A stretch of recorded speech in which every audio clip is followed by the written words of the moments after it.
नमस्कार विद्यार्थी मित्रांनो, मी प्रियंका ग्लोबल ऑनलाईन प्लॅटफॉर्ममध्ये आपल्या सगळ्यांचं मनापासून स्वागत करते. आज आपण CTET एक्झामिनेशन जुलै 2024 करिता आपण चाइल्ड डेव्हलपमेंट अँड पेडोलॉजीचं थेरिकल पार्ट आपण अभ्यास करीत आहोत. आणि आतापर्यंतच्या भागामध्ये किमान आपण 10 टॉपिक जे आहे चाइल्ड डेव्हलपमेंट आणि पेडोलॉजी यावर आधारित आपण डिस्कस केलेली आहे. डिटेलमध्ये थेरी थ्रू बघितलेला आहे. आजच्या पर्टिक्युलर सेशनमध्ये आपण PYQ क्वेश्चन्सचा अभ्यास करणार आहोत. PYQ प्रश्न एक्झामिनेशनसाठी बघा कशा पद्धतीने आपण आतापर्यंत जे आहे प्रश्न थेरिकल पार्ट अभ्यास केलेला आहे. आता या थेरीमधून कशा पद्धतीने एक्झामिनेशनमध्ये प्रश्न विचारले जातात हे आपण आजच्या पर्टिक्युलर सेशनमध्ये समजून घेणार आहोत. सोबतच या वर्षीची म्हणजे जुलै 2024 ची CTET एक्झामिनेशन जर आपण टार्गेट करीत आहात तर एक्झामिनेशन 7 जुलैला आहे. तर या एक्झामिनेशनसाठी प्रिपरेशन करीत असणाऱ्या सगळ्या विद्यार्थ्यांसाठी पेपर 1 आणि पेपर 2 अशा दोनही पेपरचं व्हिडिओ लेक्चर्स अवेलेबल आहे. यामध्ये डेली बेसिसवर आपल्याला व्हिडिओ लेक्चर्स मिळणार आहे. फुल सिलेबस नोट सुद्धा अवेलेबल आहे. 50 पेक्षा अधिक मॉक टेस्ट आपल्या प्रॅक्टिस करीता आहे. फुल सिलेबस MCQs अवेलेबल आहे. आणि सोबतच हे दोनही पेपरची जी फीज आहे 3,000 रुपये आहे. यासाठी आजच तुम्ही ग्लोबल ऑनलाईन ॲप डाउनलोड करा आणि या ऑफिशियल नंबर्सवर कॉन्टॅक्ट करा आणि आजच या कोर्सला जॉईन करा. सेकंडली पर पेपर फीज 2,000 रुपये आहे. CTET एक्झामिनेशनचं पेपर 1 किंवा पेपर 2 असं एकच पेपर जर आपण टार्गेट करीत आहात तर त्यासाठी सुद्धा कोर्स अवेलेबल आहे. सो आजच्या सेशनचा पहिला प्रश्न आपल्या समोर आहे. वायगोस्कीच्या मते यापैकी कोणता घटक संज्ञानात्मक विकासात महत्त्वपूर्ण भूमिका बजावतो? ओके, सो यामध्ये option A language, option B option 2 आहे मॅच्युरेशन म्हणजे परिपक्वता, सी आहे ऑर्गनायझेशन म्हणजे संघटन, फोर्थ आहे इक्विलिब्रेशन म्हणजे संतुलन. सो यामध्ये आपल्याला लक्षात घ्यायचं आहे वायगोस्की यांचा सिद्धांत. ठीक आहे, कोणता सिद्धांत इथे सांगितलेला आहे? वायगोस्की यांच्या सिद्धांतावर प्रश्न. आणि लक्षात घ्या हे PYQ क्वेश्चन्स आहे म्हणजे प्रिव्हियस इयर्स मध्ये हे प्रश्न आपल्याला विचारलेला दिसून येतात. ठीक आहे, बर. वायगोस्कीने आपला जो सिद्धांत मांडलेला आहे यांनी जे आहे कॉग्निटिव्ह क्षमता जी आहे म्हणजे आपलं संज्ञानात्मक क्षमता जी आहे या संज्ञानात्मक विकासाचं मध्ये संस्कृती आहे ना, संस्कृती सोबतच आंतरक्रिया किती महत्वाच्या आहे यावर त्यांनी बल दिलेला आपल्याला दिसून येतं. ठीक आहे, सो त्यांचं वायगोस्कीचं मत होतं की एक पर्टिक्युलर समुदाय जे आहे मुलांच्या शिकण्याच्या प्रक्रियामध्ये एक मुख्य केंद्र म्हणून असं भूमिका जी आहे ते निभावतात. म्हणून संज्ञानात्मक विकासामध्ये महत्त्वपूर्ण आहे ते म्हणजे भाषा म्हणजे लँग्वेज महत्त्वपूर्ण आहे असं कोण सांगतं? तर वायगोस्की असं सांगतात. ठीक आहे, त्यामुळे या प्रश्नांचं योग्य उत्तर आहे ऑप्शन क्रमांक ए भाषा. कसं तर बघा ओके, सो यामध्ये आपण बघतो की संज्ञानात्मक विकासामध्ये भाषा ही महत्त्वपूर्ण आहे आणि सामाजिक सांस्कृतिक दृष्टिकोनात भाषा शिकण्यासाठी मुलांना काय करीत असतं? सक्षम बनवते असं वायगोस्की यांचं मत आहे. नेक्स्ट वन आपण बघणार आहोत.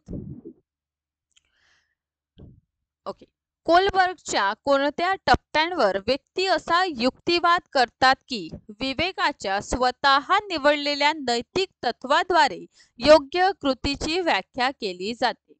ए आहे good boy, good girl, good boy orientation म्हणजे नेक्स्ट वन आहे सामाजिक करार अभिमुखता, सी आहे आपला सामाजिक व्यवस्था निर्माण करण्याची दिशा, की चौथा युनिव्हर्सल एथिक्स प्रिन्सिपल्स म्हणजे universal moral theory orientation. So हा जो आपल्याला प्रश्न आहे ना कोलबर्गच्या थेअरीवर विचारला आहे. तर कोलबर्गने कोणतं सिद्धांत मांडलं? 1970च्या सुरुवातीलाच आपण बघतो की कोलबर्ग जर नाव आपल्याला दिसत आहे तर लक्षातच आपल्याला घ्यायचं आहे की यांचा जो सिद्धांत आहे ना तो नैतिकतेशी संबंधित आहे. म्हणजे नैतिक विकासाचा सिद्धांत देणारे कोण आहे? तो नैतिक विकासाचा सिद्धांत देणारे कोलबर्ग्स आहे. ठीक आहे. सो ऑब्विसली मग जर इथे आपल्याला नैतिकता कुठे जर दिसत असेल, एथिकल कुठे दिसत असेल, सो ऑब्विसली आपलं उत्तर काय असेल? ऑप्शन क्रमांक 4. आता मला सांगा, हे आपल्याला माहित करण्यासाठी कुठे जावं लागतं? थेअरीकडे. मला सांगा, जर फक्त आपण MCQ प्रॅक्टिस करीत आहो आणि फक्त PYQ अभ्यास करीत आहोत, तर यावर आपण एक्झामिनेशन जे आहे टार्गेट करणार असं विचार करू शकत नाही. ठीक आहे. यासाठी आपल्याला थेरिकल पार्टचा अभ्यास करणं आणि वारंवार थेरी रिवाइज करणं, तेव्हाच आपण सरळ सांगू शकणार की कोलबर्गचा जो सिद्धांत आहे तो एथिक्सशी रिलेटेड आहे, नैतिक विकासाचा सिद्धांत त्यांनी दिलेला आहे. म्हणून इथे योग्य उत्तर आहे ऑप्शन क्रमांक 4. ओके. नैतिक विकासाचं बघा, नैतिक विकासाचा सिद्धांत 1970च्या सुमारात लॉरेन्स कोलबर्ग आपल्या नैतिक विकासाच्या सिद्धांतासाठी प्रसिद्ध झाला. नैतिक विकासाचा सिद्धांत 3 स्तर आणि 6 विकासात्मक टप्प्यांची मालिका आहे ना, आणि ज्यातून मुले नैतिकता विकसित करताना दिसून येतात. सार्वत्रिक नैतिक प्रधान अभिमुखता, नैतिक तर्क सार्वत्रिक नैतिकता तत्वांचा वापर करून अमूर्त तर्कांवर आधारित आहे. सर्वसाधारणपणे निवडलेले तत्व ठोस न राहता अमूर्त असतात आणि समान. ठीक आहे. हे सगळं आपण बघितलेलं आहे. नेक्स्ट आहे हार्वर्ड गार्डनर यांच्या मते इतरांचे हेतू, भावना आणि वर्तन समजून घेण्याची आणि त्यांच्याशी संबंधित असण्याची क्षमता असलेल्या व्यक्तींकडे कोणती बुद्धिमत्ता असते? ए आहे प्राकृतिवादी, बी आहे अंतर्वैयक्तिक, सी आहे अंतवैयक्तिक म्हणजे इंट्रापर्सनल, सी आणि फोर्थ आहे स्थानिक. ठीक आहे. हार्वर्ड गार्डनर इतरांच्या हेतू आणि भावना आणि वर्तन समजून घ्यायचं आहे इतरांचं, आणि त्यांच्याशी संबंधित क्षमतांची असलेल्या व्यक्तींची कोणती बुद्धिमत्ता असते? ठीक आहे. इतरांचं म्हटलेलं आहे इथे. ठीक आहे. इतरांचं, आणि इतरांचं आता इथे जर आपल्याला स्वतःविषयी विचारलं असतं, या प्रश्नामध्ये बघा स्वचा जर विचार केला असता तर आन्सर आपला इंट्रामध्ये असता, येस ऑर नो. पण इथे जेव्हा आपण इतरांचा विचार करीत आहोत तर ऑब्विसली आपला आन्सर काय असेल? इंटर असेल. कळत आहे? म्हणजे अंतर्वैयक्तिक ऑप्शन क्रमांक बी योग्य उत्तर आहे. मल्टिपल इंटेलिजन्स थेअरी 1983 मध्ये हार्वर्ड गार्डनर यांनी हा सिद्धांत मांडला. त्यांच्या मते बुद्धिमत्ता रचना ही एकवचनी नसून बहुवचनी आहे. म्हणजे प्रत्येक व्यक्तीकडे एकापेक्षा जास्त प्रकारची बुद्धिमत्ता असते, आणि हा भाग आपण थेअरीमध्येच बघितलेला आहे. आता प्रत्येक व्यक्ती एकमेकांपासून मुक्त असलेल्या बुद्धिमत्तेचे 8 प्रकार आणि प्रत्येक प्रकार त्यांनी समजून सांगितलेला आहे, हो की नाही? तर मला सांगा, पारंपरिक बुद्धिमत्ता, ठीक आहे, म्हणजे इतरांच्या भावना, इच्छा, अपेक्षा समजून घेणं, हे आपण पाहिलं होतं. आणि इंट्रापर्सनल मध्ये आपण स्वतःच्या भावनांविषयी बघितलेलं होतं, है ना? हा, तर हा प्रश्न आपण समजून घेतलेला आहे यापूर्वीच. आय होप क्लिअर आहे. नेक्स्ट आहे की मुलींना भेटवस्तू, बाहुल्या आणि चित्रकलेची साधने दिली जात असल्याने अनेकदा मुलांकडे खेळण्याच्या गाड्या आणि मेकॅनिकल ब्लॉक असतात. ही अयोग्य प्रथा काय दर्शवते? ए जेंडर स्थिरतावर सांगतं हे. हा टॉपिक आपण उद्याला अभ्यास करणार आहोत, म्हणून यावर आधारित प्रश्न मी तुमच्यासाठी घेऊन आलेली आहे, जेणेकरून उद्या जो टॉपिक आपण अभ्यास करणार आहोत त्याविषयी एक थोडा पार्श्वभूमी, बॅकग्राऊंड आपल्याला नक्कीच कळून येईल. ओके.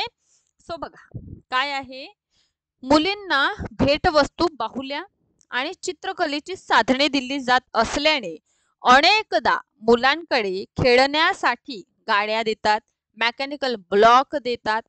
तर ही अयोग्य प्रथा आपल्याला काय दर्शवते? जेंडराची स्थिरता, जेंडर इक्वालिटी, जेंडर समता, जेंडर पक्षपात की जेंडर सशक्तीकरण. सो ऑब्विसली आपल्याला हे काय दर्शवत आहे? बर, ऑब्विसली आपल्याला हे काय दर्शवत आहे? जेंडर पक्षपात दर्शवत आहे, हो की नाही? तुम्हीच सांगा, विचार करा, हे काय दर्शवत आहे आपल्याला? हा, हे आपल्याला दर्शवत आहे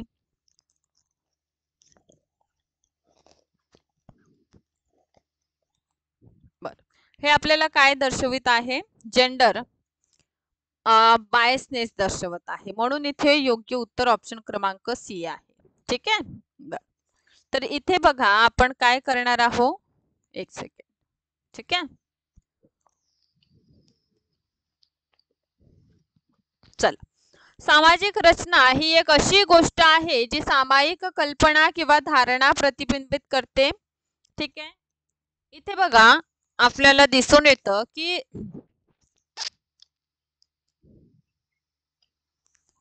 एक सेकंड. ठीक आहे.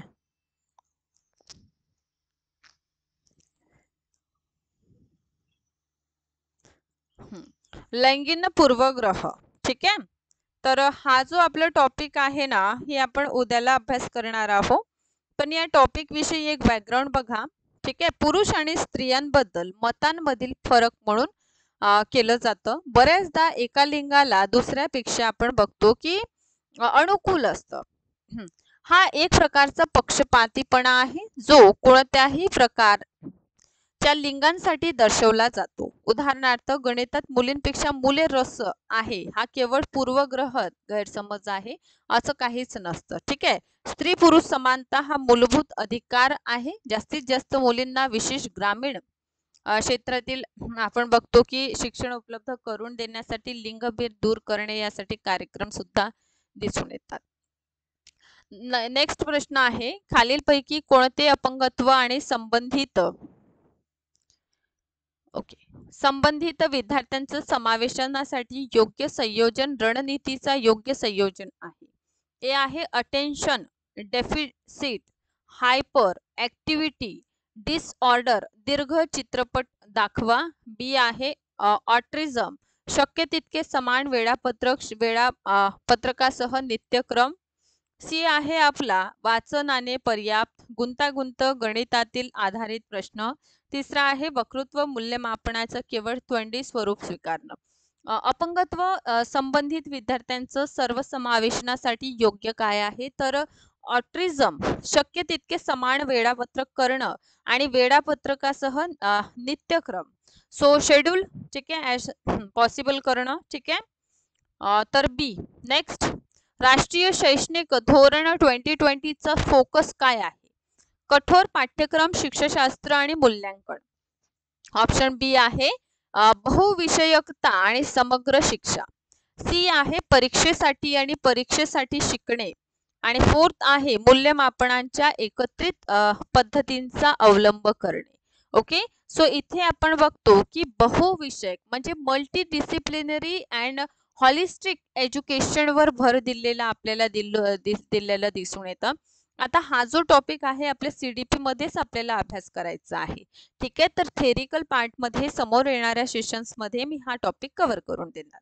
नेक्स्ट आहे 5 इयर्स ओल्ड गर्ल. ठीक आहे. चला, ही कार भेट म्हणून मिळाल्यावर 5 वर्षाची मुलगी म्हणाली, ही माझ्यासाठी नाही. मुली गाड्यांशी खेळत नाही. हे काय दर्शवतं? ए लैंगिक भूमिकेतील फ्लेक्सिबिलिटी म्हणजे लवचिकता. बी जेंडर प्रासंगिकता रेलेव्हन्स. डी आहे जेंडर रूढीवादिता आणि फोर्थ आहे जेंडर स्थिरता. बरं, आता ही गाडी माझ्यासाठी नाही म्हणजे गाडी फक्त कोण चालू शकतात? मुलं चालू शकतात. बरोबर. हे काय दर्शवतं? हे रूढीवादिता दर्शवताना दिसून येतं. म्हणून ऑप्शन सी इथे योग्य आहे. हा उद्याचं सेशन आहे. तर उद्याला तुमचे आणखीन डाऊट्स वगैरे या सेशनच्या माध्यमातून थेरिकल पार्टमधून कव्हर होईल. कोणत्या तत्वांच्या आधारे विद्यार्थी वर्गात पुढाकार घेऊन आणि चर्चेत सक्रिय सहभाग घेऊ शिकतात? ए आहे व्यवहारवादी. बी आहे अनुकरण करून शिकणे. सी आहे सामाजिक संरचनावादी आणि फोर्थ आहे प्रतिपादन शिक्षण. ठीक आहे. तर कोणत्यामध्ये विद्यार्थी आपल्याला दिसून येते की सक्रिय असू शकतात? सो ऑब्विसली सोशियल सामाजिक संरचनावादी विद्यार्थी यामध्ये व्यवस्थित रित्या शिकू शकतात. म्हणून ऑप्शन सी. नेक्स्ट प्रश्न आपल्याला दिसून येते की राष्ट्रीय शैक्षणिक धोरण 2020 मध्ये खालीलपैकी कोणत्या गोष्टींची शिफारस केलेली नाही? ए आहे की स्ट्रक्चरल अंडरस्टँडिंग वर भर. चला, स्ट्रक्चरल अंडरस्टँडिंग वर भर. बी आहे एकत्रित मूल्यांकन ज्याला समेटिव्ह असेसमेंट आपण म्हणतो. सी आहे अभ्यासक्रम वृद्धी, इन्क्रेझिंग करिक्युलम कंटेंट. आणि फोर्थ आहे तंत्रज्ञानाचा वापरात कपात, decrease use of technology. So 2020 education पॉलिसीमध्ये आपल्याला कोणत्या गोष्टींवर भर दिलेलं दिसून येतं? आता हा प्रश्न तुम्हाला अवघड वाटू शकतं, कारण यातील थेरिकल पार्ट आपण अभ्यास केलेला नाही. पण मला सांगा, स्ट्रक्चरल अंडरस्टँडिंग वर भर, एकत्रित मूल्यमापन, ऑब्व्हियसली समेटिव्ह इव्हॅल्युएशन विषयी सांगितलेलं आहे. सोबतच आपण बघतो की इन्क्रीज केलेला आहे करिक्युलम, ठीक आहे, अभ्यासक्रमात वृद्धी आपल्याला दिसून येतं. आणि सोबतच आपण बघतो ओके, सोबतच आपण बघतो की decrease use of technology. So अशा पद्धतीने याचं आन्सर जे आहे ऑप्शन क्रमांक डी योग्य आपल्याला दिसून येतं. नेक्स्ट आहे खालीलपैकी कोणती गोष्ट विद्यार्थ्यांमध्ये संरचनात्मक समज सुलभ करण्यास मदत करते? ए आहे प्रतियोगिता, बी आहे चर्चा आणि संवाद, सी आहे वेधन आणि अभ्यास, आणि फोर्थ आहे दंड. सो यामध्ये आपल्याला दिसून येते की विद्यार्थ्यांमध्ये समज, जर अंडरस्टँडिंग आपल्याला आणखीन वाढवायचं आहे, ठीक आहे, सो त्यासाठी आपल्याला काय करावं लागेल, डिस्कशन करावं लागेल. सेकंडली डायलॉग्स म्हणजे चर्चा घडून संवाद घडून आणावा लागेल. म्हणून इथे ऑप्शन क्रमांक बी योग्य उत्तर आहे. नेक्स्ट आहे प्रभावी शिक्षणासाठी शिक्षकाने विद्यार्थ्यांमध्ये डॅश सक्रिय केले पाहिजे? ए शाश्वत क्षमतेची संकल्पना, बी क्षमता वाढीची धारणा, सी आहे प्रतिस्पर्धाची भावना, आणि फोर्थ आहे हीनताची भावना. बर, तर या ठिकाणी आपल्याला काय दिसून येतं, जर प्रभावी शिक्षण विद्यार्थ्यांकडे जर आपल्याला ऍक्टिव्ह करून घ्यायचं आहे, तर त्यांमध्ये काय करावं लागेल, आपल्याला क्षमता वाढीची धारणा काय करावे लागेल, वाढवावे लागेल. म्हणजे ते काय होणार, ऍक्टिव्ह होणार. म्हणून इथे ऑप्शन क्रमांक बी आपल्याला योग्य उत्तर दिसून येतं. यानंतरच्या प्रश्नात आहे डॅश, ठीक आहे, याचा वापर केल्याने विद्यार्थ्यांच्या यशावर डॅश होण्याची शक्यता आहे. कशामुळे? प्रासंगिक आणि प्रासंगिक पाठ्यक्रम आणि कमी. बी आहे विद्यार्थी केंद्रित शिक्षाशास्त्र आणि कमी. नंतरच आपल्याला दिसून येते सामाजिक सहयोग आणि वृद्धी, आणि चौथा आहे सामाजिक बहिष्कार आणि सुधार. मला सांगा याचा वापर, म्हणजे सामाजिक सहयोग केल्याने विद्यार्थ्यांच्या यशावर वृद्धी होण्याची शक्यता आहे, ठीक आहे, किंवा बघा, प्रासंगिक पाठ्यक्रमाचा वापर केल्याने विद्यार्थ्यांच्या यशावर कमी होण्याची शक्यता आहे. हा जुळत आहे का नाही? तर इथे बघा सोशल कोलॅबोरेशन इनहॅन्स हे खूप योग्य वाटतं, ठीक आहे. सो बघा social collaboration is likely to enhance student achievement असं होतं. त्यामुळे इथे सी याविषयी सुद्धा मी तुम्हाला डिटेलमध्ये थेरिकल पार्टमध्ये सांगणार आहे. नेक्स्ट आहे खालीलपैकी कोणते विधान बरोबर नाही म्हटलेलं आहे? पूर्ण स्टेटमेंट वाचायचं. कोणतं योग्य नाही? ए विकास व्यवस्थित आणि व्यवस्थित होतो, बी आहे विकासावर अनुवांशिकतेचा प्रभाव असतो, सी आहे विकासाची सर्व क्षेत्र परस्पर अवलंबी आहे आणि विकासाचा वेग हा वैयक्तिक आहे. तर आपल्याला काय दिसून येतं, योग्य नाही, विकासावर development is influence only by heredity, म्हणजे अनुवांशिकताच फक्त प्रभाव करते का, बाकी इतर घटक प्रभाव करत नाही का? तर हा काय आहे, अयोग्य आहे, ठीक आहे, बाकी सगळे योग्य आहे. म्हणून बी सोबत जाणार. विकास अनुक्रमित आणि व्यवस्थित आहे. विकास एक पॅटर्न किंवा अनुमानित अनुक्रमाचे अनुसरण करतो.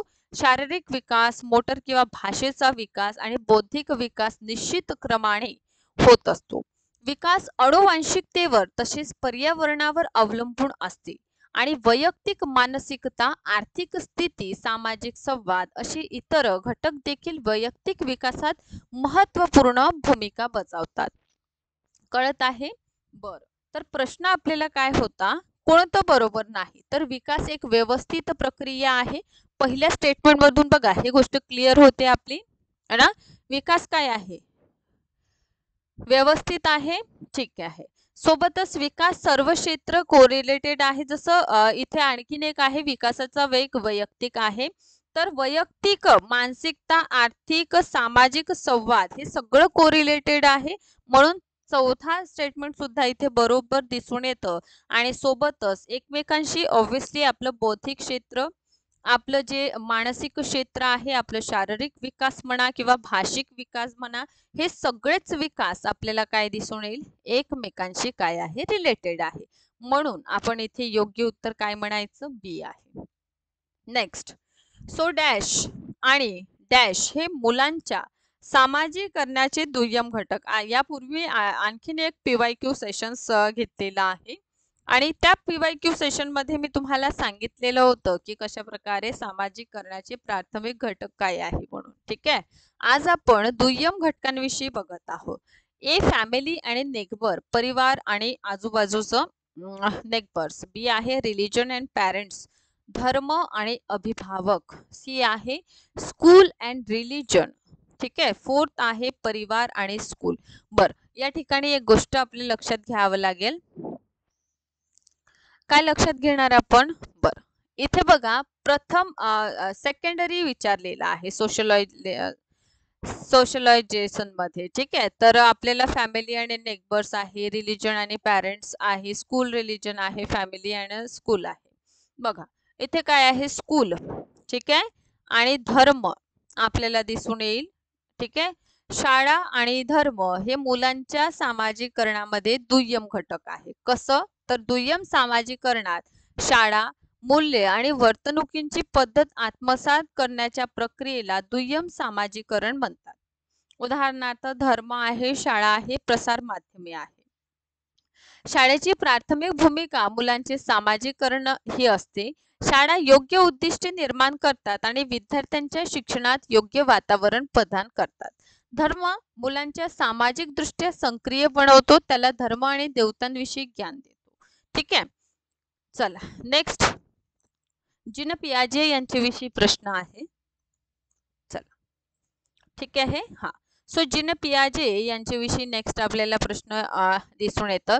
संज्ञानात्मक विकासाच्या सिद्धांतानुसार संरक्षण मुलांद्वारे साध्य केले जाते. जीन पियाजेच्या संज्ञानात्मक विकासानुसार मुले कोणत्या टप्प्यांवर संरक्षण करण्यास सक्षम होते, असं प्रश्न असतात. ए सांवेदिक पेशीय अवस्था, सेन्सरी मोटर स्टेज. बी आहे प्री ऑपरेशनल स्टेज म्हणजे पूर्व संक्रियात्मक अवस्था. सी आहे मूर्त संक्रियात्मक अवस्था आणि फोर्थ आहे अमूर्त संक्रियात्मक अवस्था. ठीक आहे, तर लक्षात घ्या, स्वित्झर्लंडचे मानवशास्त्र होते जीन पियाजे आणि यांनी जे आहे यांचं सिद्धांत दिलेला आपल्याला दिसून येतं. आणि या सिद्धांतांचं तिसरा आपल्याला स्टेज जी आहे मूर्त ऑपरेशनल हा टप्पा दिसून येतं. आणि यामध्ये आपण बघतो की मुलांमध्ये जी आहे जतन करण्याची क्षमता मुलांमध्ये प्राप्त होते. त्यामुळे इथे आपल्याला योग्य उत्तर जे आहे ऑप्शन क्रमांक सी मूर्त संक्रियात्मक अवस्था आहे. ठीक आहे, चला तर हा प्रश्न कळलेला आहे आपल्याला. Okay, I hope so clear आहे. जीन पियाजे यांच्याविषयी जर तुम्ही थेरिकल पार्ट आपला बघितलेला नाही तर नक्कीच बघा, जेणेकरून आणखीनच गोष्ट सगळ्या क्लिअर होऊन जाईल. नेक्स्ट आहे सामाजिक आणि सांस्कृतिक संदर्भाशिवाय वैयक्तिक विकास समजू शकत नाही, यावर खालीलपैकी कोणी भर दिला. ए लेव वायगोस्की, बी आहे जीन पियाजे, सी आहे BF स्किनर आणि डी आहे लॉरेन कोलबर्ग. ठीक आहे, सरळ म्हटलेला आहे सामाजिक सांस्कृतिक. ठीक आहे, कोणी दिला आहे सोशिओ कल्चर थेरी. सरळ आपल्याला आन्सर मिळून जाईल जर आपल्याला माहित आहे की सोशिओ आणि कल्चरल थेरी कोणी दिलेली आहे. ठीक आहे, इतकं जर माहित आहे सो नक्कीच आपल्याला लेव वायगोस्की यांनी आपल्याला सामाजिक आणि सांस्कृतिक संदर्भा सोशिओ कल्चर थेरी दिलेली आहे. म्हणून ऑप्शन ए, विकास ज्या सामाजिक आणि सांस्कृतिक संदर्भात होतो ते पाहिल्याशिवाय वैयक्तिक विकास समजता येत नाही, असं म्हणतं लेव वायगोस्की. हे सर्व उपक्रम करतात आणि त्यांच्या सामाजिक सांस्कृतिक पर्यावरण रचनेत विचार करतात. त्यामुळे मुलांच्या संस्कृतीशी असलेल्या संवादांचा अभ्यास करून विकास प्रक्रिया समजून घेता येतात. विकास बाल विकासाच्या क्षेत्रात मुलांचे सामाजिक सांस्कृतिक वातावरण त्यांच्या विकासाला प्रोत्साहन सदृश्य आणि विचारसरणीकडे घेऊन जातात. सो आता बघा, आता एक महत्त्वपूर्ण बाब, जर यापैकी एकाही प्रश्नामध्ये जर आपल्याला डाऊट आहे, क्वेरीज आहे, तर आपण काय करायचं, थेरिकल पार्ट बघा. ठीक आहे, थेरिकल पार्ट अवेलेबल आहे आपल्या ग्लोबल ऑनलाईन ॲपवर. सो आजच बघायचं आहे आणि याचं नोट्स काढा. योग्यरित्या अभ्यास करायचा आहे आणि अशाच प्रकारचे प्रश्न आपल्याला एक्झामिनेशन मध्ये सुद्धा दिसून येईल. सो सेशनला बघत राहा, लाईक करा, शेअर करा, चॅनलला सबस्क्राईब करा. Thank you so much.